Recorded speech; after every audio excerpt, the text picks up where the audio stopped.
మేడ్చల్ మల్కాజ్గిరి జిల్లా గౌతమ్ నగర్లో బీసీలకు 42% రిజర్వేషన్లు కల్పించిన ముఖ్యమంత్రి రేవంత్ రెడ్డికి కృతజ్ఞతలు తెలుపుతూ కృతజ్ఞతాసభ నిర్వహించారు.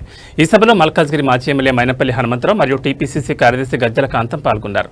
గజ్జల కాంతం మాట్లాడుతూ ముఖ్యమంత్రి రేవంత్ రెడ్డి బీసీ సమాజం కోసం 42% రిజర్వేషన్లు అమలు చేయడం ఒక చారిత్రాత్మక నిర్ణయమని కొనియాడారు.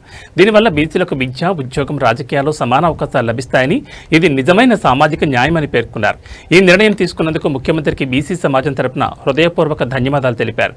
గత 10 ఏళ్ల బీఆర్ఎస్ ప్రభుత్వం బీసీలకు న్యాయం చేయడంలో విఫలమైందని గజ్జల కాంతం విమర్శించారు. కేవలం తమ కుటుంబానికి మాత్రమే లాభం చేకూర్చే విధంగా పరిపాలన సాగించారని, బీసీల కోసం ఏనాడు చిత్తశుద్ధితో పనిచేయలేదని ఆరోపించారు. కాంగ్రెస్ ప్రభుత్వం వచ్చాకే బీసీలకు 42% రిజర్వేషన్లు వచ్చాయని, దీని వెనుక ముఖ్యమంత్రి రేవంత్ రెడ్డి, మైనంపల్లి హనుమంతరావు కృషి ఉందని చెప్పారు.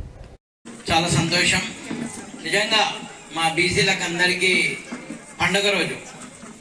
మేము యాక్చువల్గా 20 ఏళ్ల కిందనే మా జీవితాలు మారుతాయి, మేమందరం మారిపోతాం, తెలంగాణ సాధించుకున్నాం, ఎస్ అందరూ మంచి వాళ్ళు వచ్చిరేమో అనుకున్నాం. కానీ అంతా రక్షాసుల మధ్యలో బతికినారు.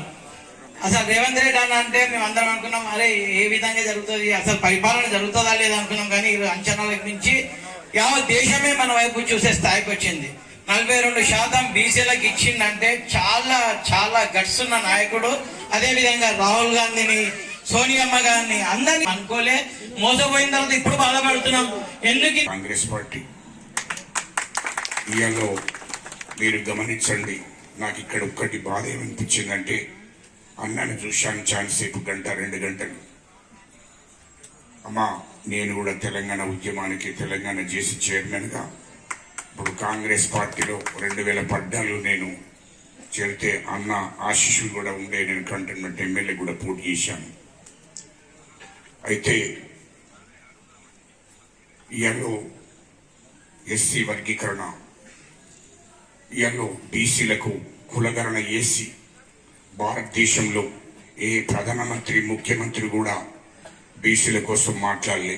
ఆ రోజు మండల్ కమిషన్, విపి సింగ్, తర్వాత ఎంతోమంది ఉద్యమాలు చేశారు, సాధ్యం కాలే. దేశవ్యాప్తంగా అనేక మంది ముఖ్యమంత్రులు ఉన్నారు. ఇక్కడ ఉన్నటువంటి కిషన్ రెడ్డి, బండి సంజయ్, మేమంతా హిందువులం. ఈ దేశంలో 60% బీసీలు హిందువులే. హిందువుల కోసం మీరు ఏం చేశారు ఒక్కసారి ప్రజలకు చెప్పండి. ఈ దేశంలో 60% బీసీలు ఉంటే 60% బీసీలు అందరూ కూడా హిందువులే. మరి ఆ హిందువులకు ఎందుకు న్యాయం చేయలేదు అది ప్రజలకు చెప్పాలి. రెండవది, ఇయల్లో ఈ రాష్ట్రంలో దేశవ్యాప్తంగా ముఖ్యమంత్రులు కానీ, ఈ రాష్ట్ర మాజీ ముఖ్యమంత్రి కేసీఆర్ బీసీల గురించి ఏనాడు కూడా ఒక మాట మాట్లాడలేదు. మళ్ళీ బీసీల ఓట్లు కావాలి ఖచ్చితంగా. బీఆర్ఎస్ పార్టీకి బీసీల ఓట్లు కావాలి, ఎస్సీల ఓట్లు కావాలి, కానీ ఎస్సీల గురించి మాట్లాడరు. మరి బీసీల ఓట్లు కావాలి. ఎందుకు ఆయన ముఖ్యమంత్రిగా ఉన్నప్పుడు ఎన్నడన్నా బీసీల గురించి నిజంగానే వీళ్ళ జనాభా నిష్పత్తి ప్రకారం రిజర్వేషన్ కావాలి, వీళ్ళకు రిజర్వేషన్ చెయ్యాలి, వీళ్ళ హక్కులను వీళ్ళకి ఇయ్యాలి బీసీలకు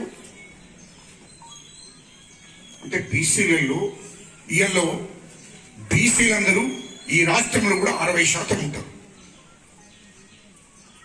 60% ఉంటారు. సాకలి, మంగలి, యాదవ్, కుమ్మరి, కమ్మరి, అవసరం అనేక కులాలు, కాపు, వీళ్ళందరూ అనేక కులాలు 60% ఉంటారు. ఈ 60% ఉన్న కులాలకు ఎందుకు న్యాయం చేయలేదు? 10 ఏళ్ళు పరిపాలించాడు ఇక్కడ కేసీఆర్ గారు. మరి ఎందుకు న్యాయం చేయలేదు?